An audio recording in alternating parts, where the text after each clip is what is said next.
Welcome into episode 202 of the Sources Say podcast, your go-to Kentucky basketball and recruiting podcast on the growing KSR Podcast Network. The Sources Say podcast is presented by our good friends at Condado Tacos at the Summit at Fritz Farm.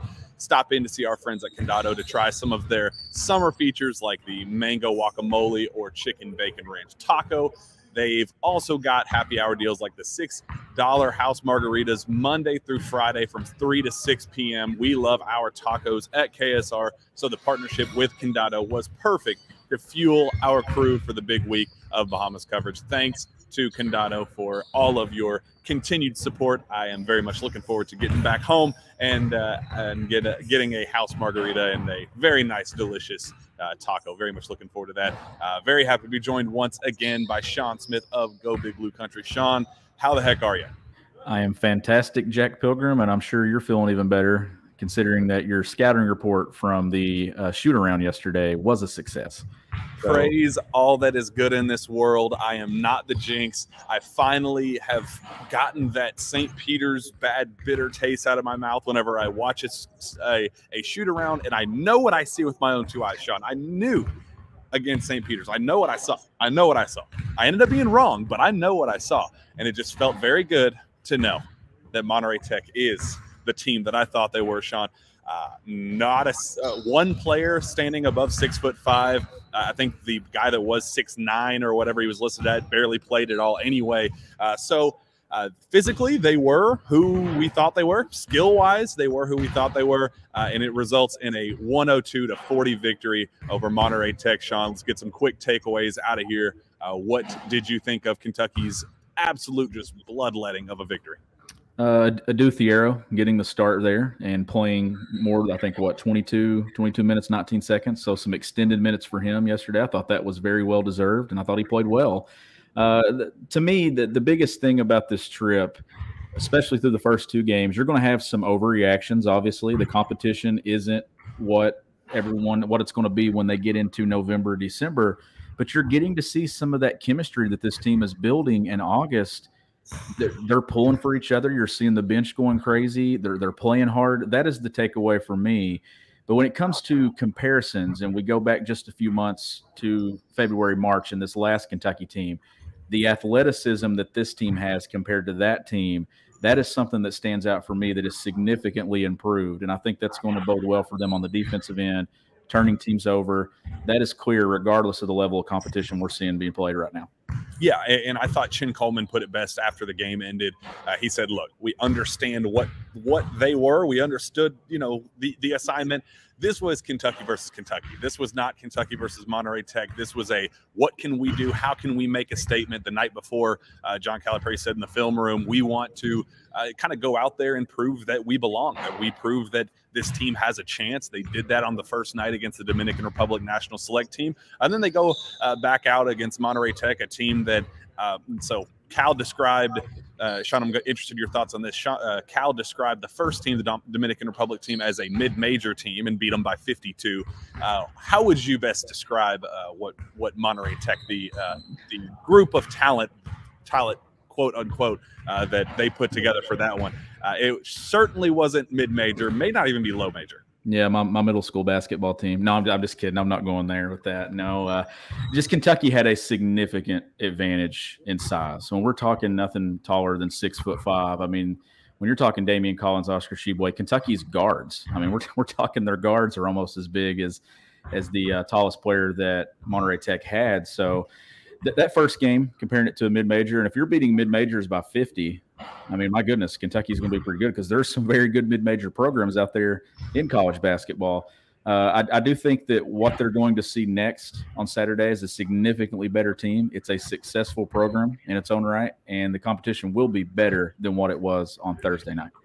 Yeah, and we caught up with their head coach, Carleton's head coach. We're going to end the show with that, a full 12-minute interview. We had a great time talking to him, so be on the lookout for that as well. But, yeah, Sean, I just wanted to run through some of the individual takeaways, some of the individual talents that you named Adou Thiero and kind of his growth. And, look, yeah, he got kind of singled out in film study the first night. after the first game about just kind of, some defensive lapses. He allowed 33.1 points per 40 minutes. Cal said that's just not going to cut it. We like what you did, jumping the passing lanes, getting some kind of scooping scores and knocking down the three-pointer. He did some good things, but overall, he needed to be better defensively. I thought he was much better defensively as well, Sean. I thought that was definitely a step in the right direction. But I just loved his attack. I loved his mindset. I loved his was putting this. They thrust me into the starting lineup. They clearly thought something of me, and I want to make the most of this opportunity, and he certainly did. He finishes with 13 points on 5 of 7 shooting, 1 of 3 from 3, 2 of 3 from the free throw line, 6 rebounds, 2 assists, 1 block in 22 minutes. Sean, about as good of a debut in the starting lineup, even if it's an unofficial one, as you could ask for. Yeah, and when this trip started, I was wondering how much we'd be talking about him. I thought it was going to be one of those stories that we kind of follow as the season progresses and then going into next year. But no, he's kind of been one of the main talking points and discussions out of the first 2 games. John Calipari, in that interview with you all yesterday, was talking about how when he came to that basketball camp of his in Lexington, he was 5'8", and that was like his 8th grade year, freshman year of high school.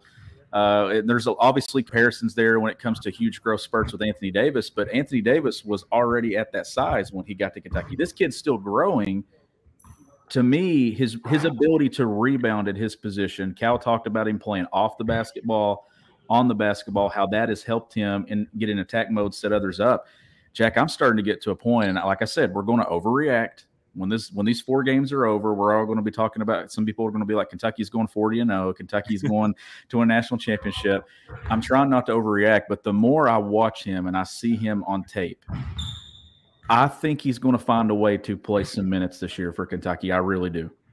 Yeah, it may not be 15, 20 minutes a game, but it kind of reminds me of the Dominique Hawkins role that that he had his first year, where he comes in and he makes a statement in the NCAA tournament, a guy that they needed, kind of that spark plug off the bench defensively, and that's exactly what he provided, and that's what we saw from him. Literally 9 seconds after he entered the game, in that first game against the Dominican Republic, he dumps the passing lane, gets a steal, and just completely blows the game wide open.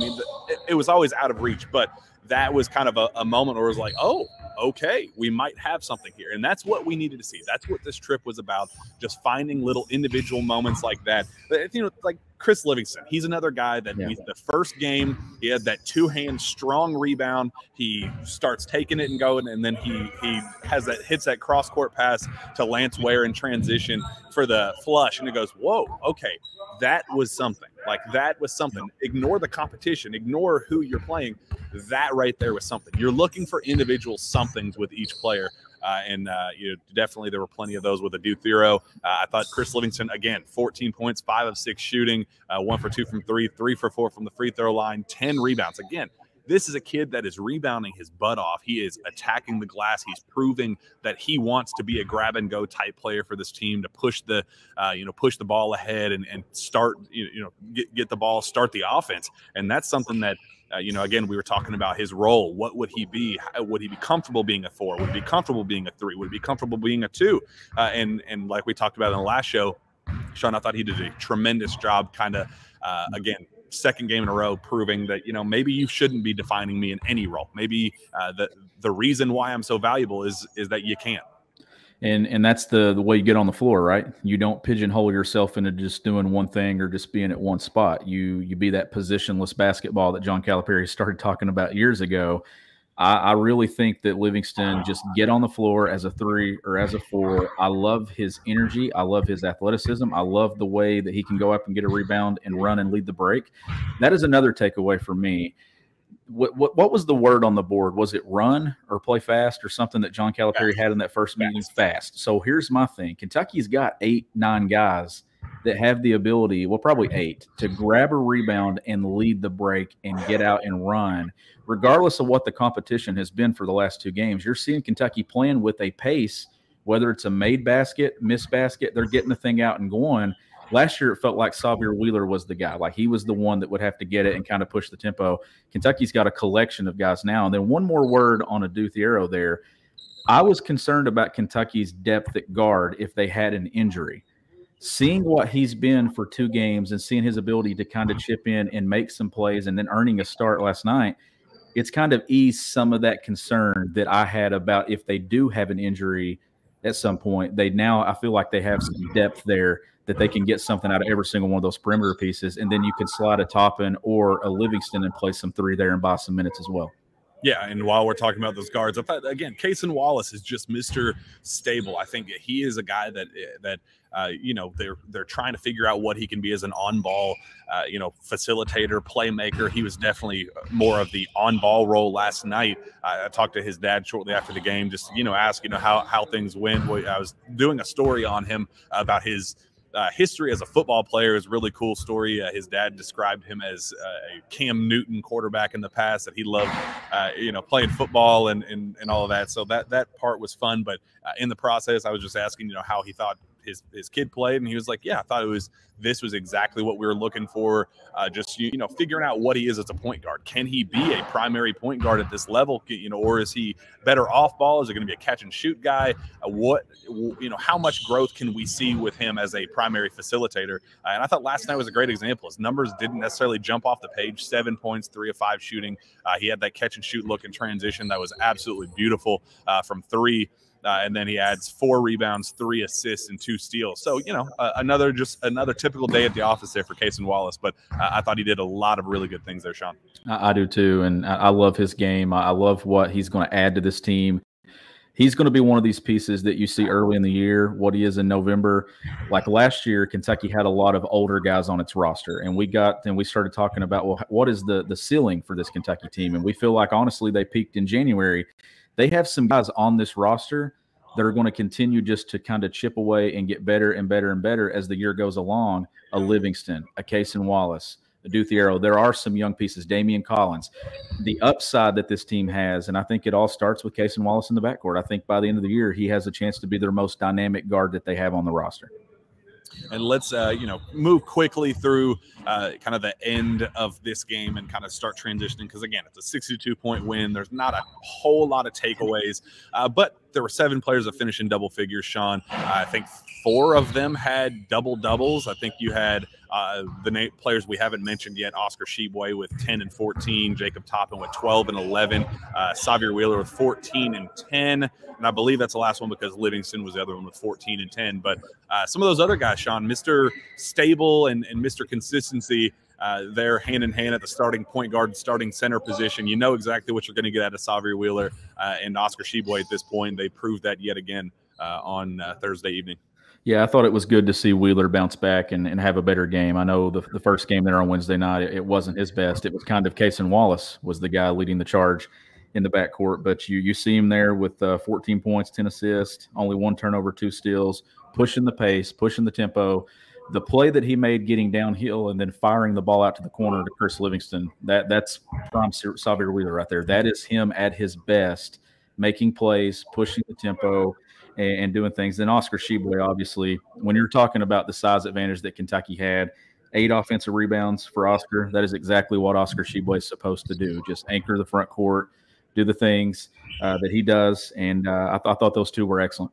And can't go, end the game recap without talking about CJ Fredrick. He finally made a bucket. We saw him make his first basket as a Kentucky Wildcat. That was a great sight to see. 9 points on 4 of 7 shooting, 1 for 3 from 3, and he adds 3 rebounds and 1 steal in 15 minutes. I thought it was another very impressive, efficient performance. His first bucket was kind of that off-balance, like Michael Jordan one-handed floater in the paint. I thought that was pretty impressive. We get to see him knock down a shot, off-balance 3 from that left wing. I thought that was impressive as well. But it just was good to see him get a shot fall, get to see the bucket fall. We even saw a lob to him from, I believe, Chris Livingston threw him his first lob of his career. He talked about it on Twitter after the game. I thought that was pretty funny. A guy like CJ Fredrick is not known for being a rim running lob catcher, but we got to see him in action doing that just that on Thursday evening. So shout out CJ Fredrick as well. I thought that was a very impressive performance. Glad to see him finally get a ball fall through the hoop. Yeah, I believe the most impressive play by him, though, was the one that he caught and drove middle and kind of went off of 2 feet there and scored early in the game in the first half. I thought that was one of the most impressive plays, because if you can put the ball on the floor and make a play like that, it's going to allow you to have more freedom to catch and shoot. It's going to make guys kind of close out hard on you, or maybe not close out as hard, and then you're going to have that space to pull that three. One thing about him, he missed his free throw attempt. And looking back at stats a year ago, I'm not getting picky here, or from that sophomore season at Iowa, he shot 67% from the free throw line. For a guy that shoots the ball as well as he does from three, it needs to get back to what it was that freshman season of 79%, 80%. So I want to see him hit those shots, hit those free throws, and be a guy that Kentucky can have on the floor late in games that can cash in at the free throw line and not just be a great three-point shooter. Before we move on to the game, and we're going to go quick, just kind of some quick takeaways about who Carleton is and what to know about them. Really cool scene today, this morning. Got to be a part of the Samaritan's Feet event here at the convention center here on the floor. They use their one day off. Instead of going out on the boat, they're going to have some playtime and enjoy the water park and do all that fun stuff. But they spent the entire morning washing feet and giving back to the community, handing out shoes. You got to see John Calipari. You got to see all the entire roster. They really, really thoroughly enjoyed that experience. You could tell that that was something that they wanted to do. It's something John Calipari has done several times, and it's something he's taken pride in. But just really cool, Sean, to see them continue to use their platform for good and do good things and be out in the community and do different things. That was something in the film room, the very first film room that we got to see. He said, make sure that you use your all's platform for good. You have an incredible platform with the University of Kentucky basketball program. It's the premier, it's the flagship. Like, use this for good. You can do a lot of really cool things as a member of the Kentucky basketball team, and this is one of them. I talked to Xavier today during all of this, and he just kind of said, man, this is a surreal experience. Being from America, having all the blessings that I have personally, you wake up on a Christmas morning and you expect a pair of shoes under the Christmas tree. And he was like, that's something that you don't really think twice about. You take those opportunities for granted. And then you see a line out the door. I mean, the line was wrapped around this entire room, Sean, of all these kids in need of shoes that they don't have shoes. And they came in, they were wearing flip-flops, muddy flip-flops. I mean, it was a really kind of sad sight to see, but a really overwhelmingly positive thing as well, because you got to see them receive that, and the players, it was kind of a help me help you at the same time. The players got kind of that fulfillment of, okay, this is humbling, I needed this. At the same time, the kids get what they need. Sean, I thought it was just a really cool experience, and I was glad I was able to be a part of it. Yeah, that's what I was going to say. You got to do that as well, and you got to experience that. So just what was that like for you, getting to participate in that? And I know Deb Moore from UK Athletics and stuff, I saw the pictures, and I'm sure that was something that you'll remember. Yeah, it was just one of those things that I was taking all the videos and just kind of experiencing it from afar. And then toward the tail end of the morning, there was a kid just sitting there by himself. The players had already left because the camp was going on at the same time. They were all on the floor, and there was like one or two kids left that were just kind of waiting for somebody to give them their shoes. And it was like, it just kind of ripped my heart out. It was just like, man, this kid's just like so patiently waiting for somebody to come up and help. So I was just like, yeah, Deb was there with me, and we were like, yeah, let's jump right in. Let's make this happen. So it was just a really cool experience. It was just kind of one of the main NIL people, actually the guy that's been sitting next to Coach Cal in every game, where he changed his shirt at halftime, and he kind of caused an uproar on social media about who this guy is, who this Jerry guy is. He was standing there next to me, and he just looked at me, and we've never had a real conversation. He just kind of in passing said, hey, what's going on? But out of the blue, he just looked over at me, and he was like, man, how does this not soften your heart? Like, how can you look at this and not just be overwhelmingly, melt your heart? And I was like, man, I know it's just a really cool thing, to be a part of. And I'm glad UK is continuing to use their platform for good. I really enjoyed that experience. So let's transition a little bit. Let's get into the Carleton talk. Not going to go long, because we're going to have his Carleton's coach on to tell you everything that you need to know about them anyway. So Sean, they're known as the Giant Killers. They have have made a statement against several high-profile programs in the past. They've gotten a couple upsets. They're a little banged up. They actually just lost last week to Florida State and Northeastern. They kept it close with them. It was a dozen point game or so, but then Florida State won by 30-ish. But this is a real team. They're known as a Canadian powerhouse program.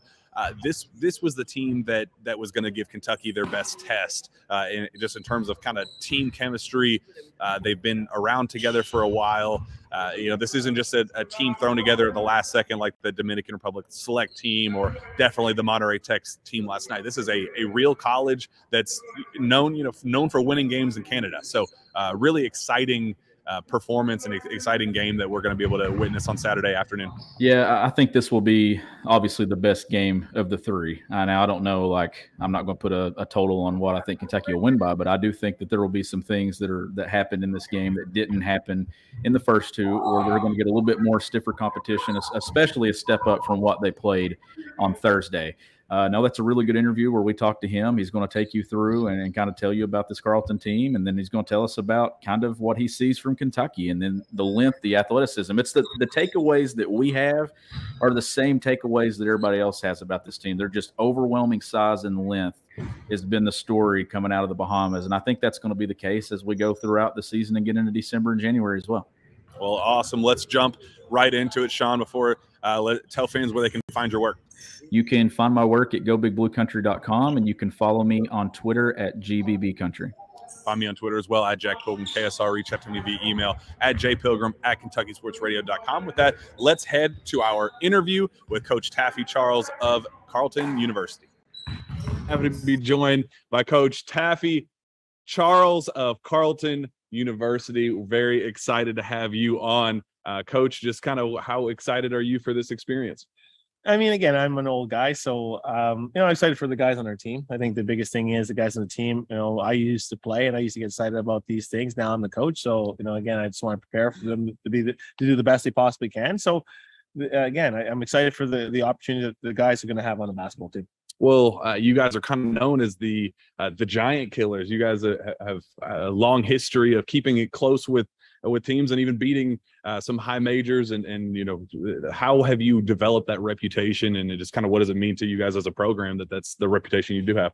Well, I guess probably got us here. That's probably the biggest thing. It probably got us here. I mean, when Kentucky is looking for high level competition, again, we played Florida State last week, the same thing, and then we're playing Oregon at the end of this month as well. So, we got a kind of a top schedule of top Power 5 conferences that want to play us. We played Syracuse a couple of years ago. So again, until we're used to it, again, we have certain advantages in terms of, kids are a little bit older, maybe a little bit more continuity than maybe these big programs, who have only guys who are there necessarily 1 or 2 years. So, again, take that to our advantage. And again, we just, we pride ourselves in terms of being a hardworking team and a team that, technically, works really hard at its craft and, having playing a 5-person game of basketball on both offense and defense. Why do you kind of build such a schedule like this? Obviously just for competitive reasons, but it kind of feels like you guys go out of your way to schedule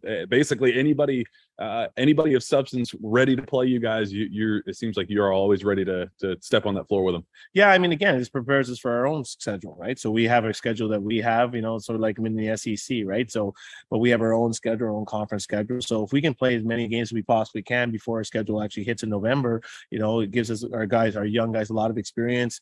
Just similar to this kind of tour that you guys have every 4 years. You want to see what look underneath the hood in terms of who you have and what you're going to have for the new year, and kind of give them a head start. So yeah, as long as we get a head start and play against high level competition, obviously you want to make sure that you want to try and win every game that you actually play, but also you got to keep it in perspective in terms of again, it's not necessarily the goal right now. For instance, we have guys who are injured right now. It's August, right? So we got to be careful that, are they really injured in August? But, because our schedule doesn't start till November. So, you'd like to have them available, but they're not. So, but again, we want to take the advantage of the opportunity, and somebody else is going to have to step up. So we're going to look forward to seeing that.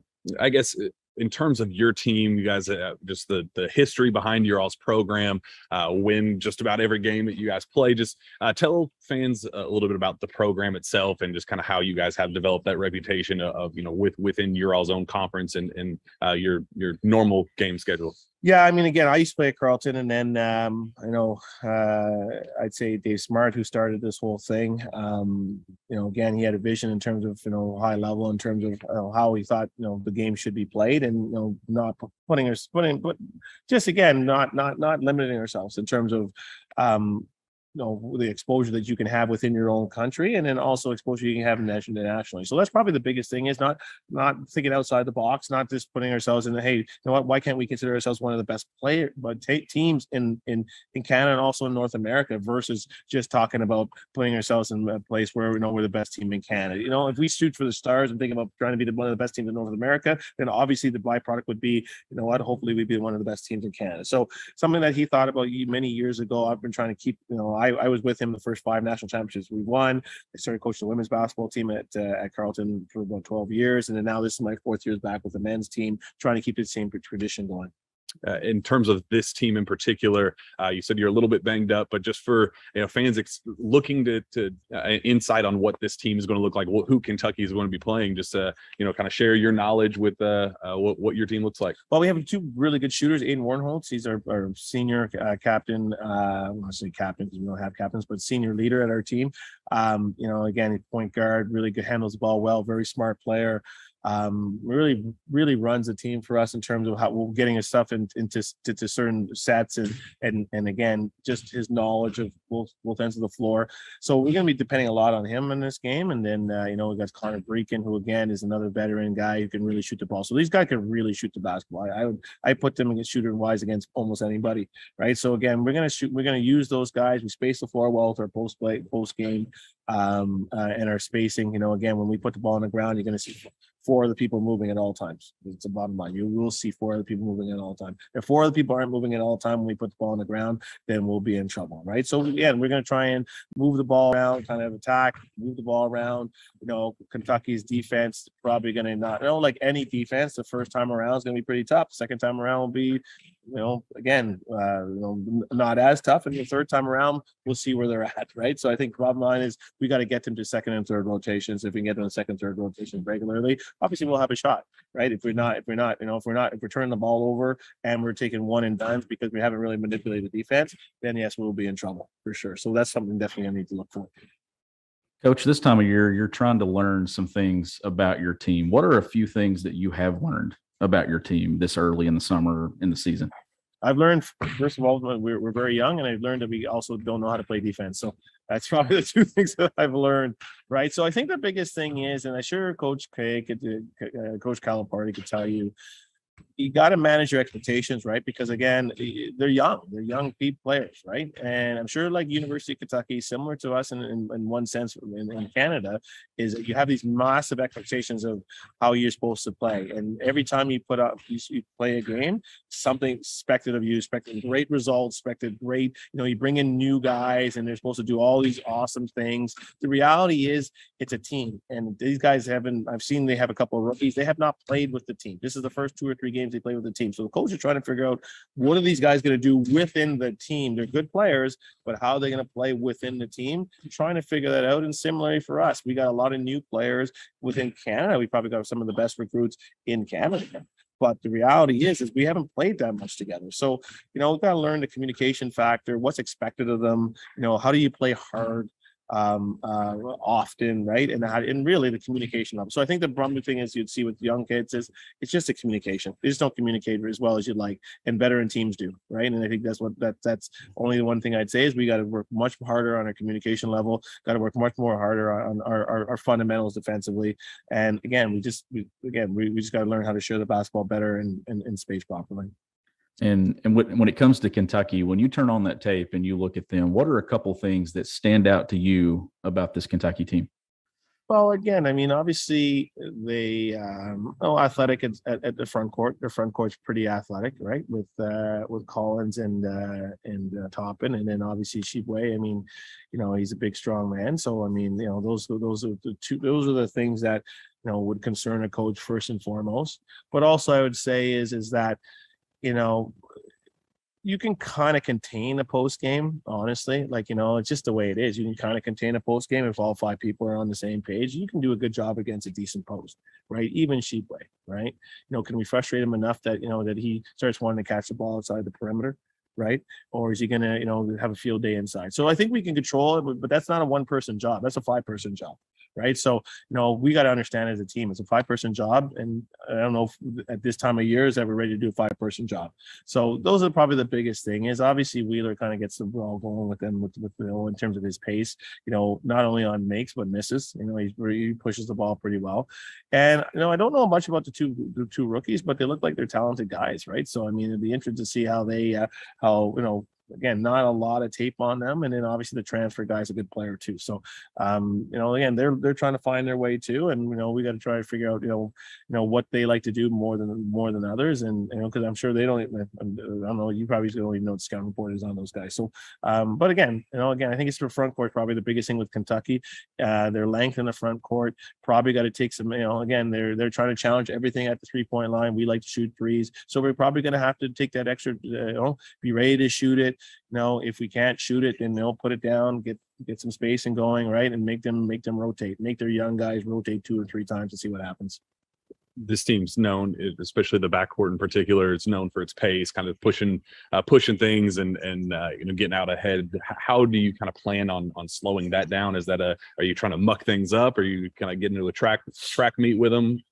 How do you plan on going through? Well, I think the biggest, I don't want to say misconception is like, yeah, if you turn the ball over, it will be a track meet, right? And it's going to go one way. The floor will be tilted one way, right? So the biggest thing you want to make sure you're doing is taking quality shots. Taking quality shots, not turning the basketball over. If you're taking quality shots, not turning the basketball over, our defense transition will be more than fine.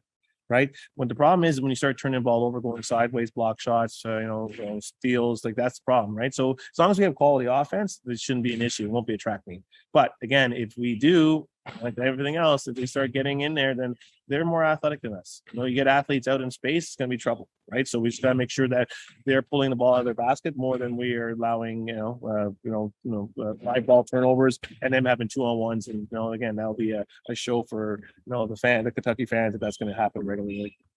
I guess in terms of the behind the scenes, give us how this game got scheduled. How those phone calls went. Did Coach Cal call you and say, we like what you guys do. We'd really love to see you guys down here. Did you guys reach out? How did those conversations go? Definitely didn't reach out. I think there's a guy that's on their staff that's I think Canadian or knows Coach K, and or not on their staff, but somebody who puts on these shows for those reductions, right? So he just basically knew what we've done in Canada. Talk to Coach K and say, hey, you know what? We got a guy.